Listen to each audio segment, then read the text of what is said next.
नमस्कार, मैं हूं आपके साथ पूर्वी राय और आप देख रहे हैं आनंद पत्रिका टीवी।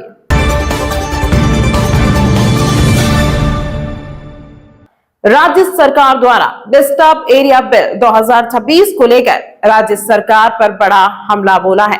प्रदेश कांग्रेस अध्यक्ष गोविंद सिंह डोटासरा ने कहा कि भाजपा सरकार प्रदेश में कानून व्यवस्था कायम रखने में नाकाम रही है और अब प्रदेश में सांप्रदायिक सौहार्द और सामाजिक एकरूपता को खंडित करने के लिए अपने एजेंडे के तहत गुजरात मॉडल के आधार पर यह बिल लाई है।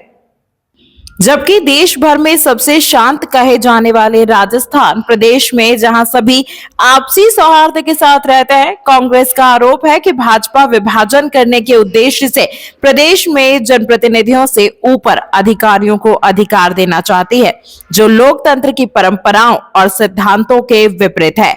इस बिल के पश्चात प्रदेश में निवेश करने वाले दूर हटेंगे, प्रदेश का विकास रुकेगा, व्यापार घटेगा, लोगों के जमीनों के दाम घटेंगे और समाज में बांटने का काम भाजपा करेगी।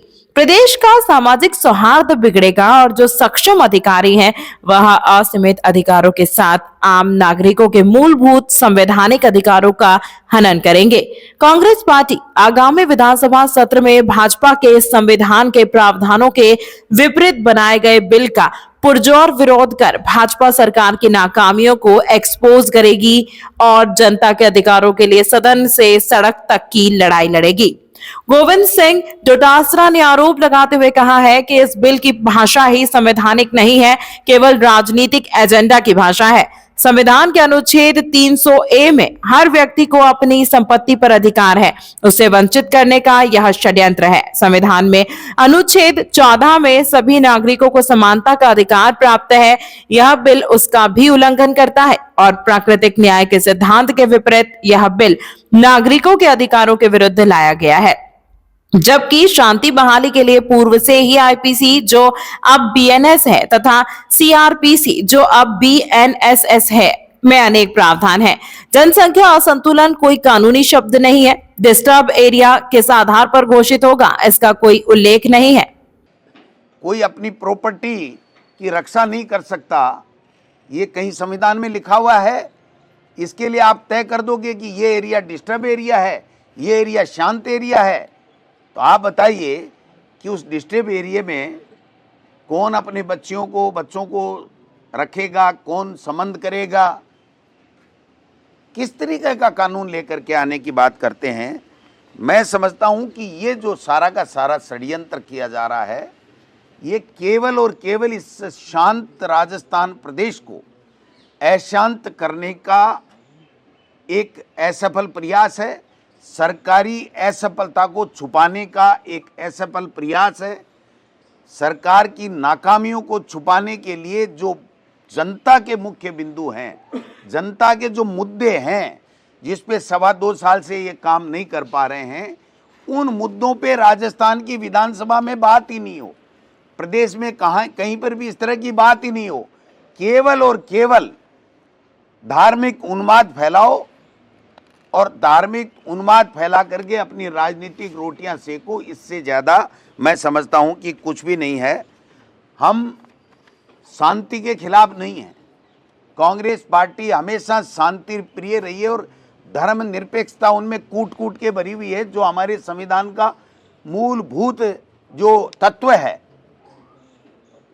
ये शांत प्रदेश को अशांत करने की एक तरीके से ये चाल है।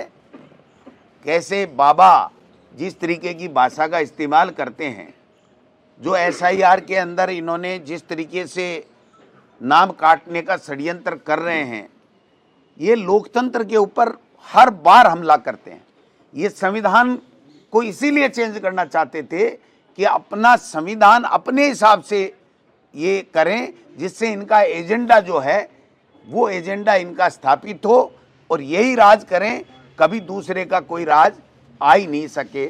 आप बताइए कि जिसको आप अशांत क्षेत्र घोषित कर दोगे, डिस्टर्ब एरिया कर दोगे, उसके बाद में कोई निवेशक आएगा, कोई विकास होगा, कोई ज़मीन के दाम बढ़ेंगे बल्कि गिरेंगे, सामाजिक सौहार्द बढ़ेगा या कमज़ोर होगा? आप समझ सकते हो। सक्षम अधिकारी को असीमित अधिकार देकर के पूरी ब्यूरोक्रेसी को जनप्रतिनिधियों के ऊपर, लोकतंत्र के ऊपर, चुनी हुई सरकारों के ऊपर बैठाने का ये जो षड्यंत्र किया जा रहा है, उसका हम राजस्थान की विधानसभा में हमारे नेता प्रतिपक्ष टीकाराम जूली जी के नेतृत्व में पहले विधायक दल के अंदर हम लोग चर्चा करेंगे और उसके बाद में पुरजोर शब्दों में विरोध करेंगे कि ये जो शब्द आप लेकर के आए हो और जिस तरीके का षड्यंत्र आप गुजरात की तरह करना चाहते हो, ये गुजरात मॉडल यहाँ लादना चाहते हो, जहाँ भय हो, जहाँ निडरता के साथ में कोई काम नहीं हो, जहाँ पर दबा करके, डरा करके, एजेंसियों का दुरुपयोग करके, सरकारी तंत्र का दुरुपयोग करके, और आपने जिस तरीके का अशांत माहौल वहाँ बना रखा है वो राजस्थान में बनाना चाहते हैं। मैं इनको कहना चाहता हूँ 2.25 तो गए तुम्हारे, और उत्तर भी का मेरी बारी होने वाली है। आप काहे के कानून ला रहे हो? न तो आपसे ये कानून आएंगे, इसके नियम किस तरीके से आप अपनी मर्जी से बनाओगे, किस समुदाय को टारगेट करोगे। इनके मंत्री ने भी शायद कहा है कि हम समुदाय विशेष की बढ़ती हुई आबादी को, जनसंख्या को नियंत्रित करना चाहते हैं। तो ये डिस्टर्ब एरिया घोषित करने से वो नियंत्रित हो जाएगी क्या?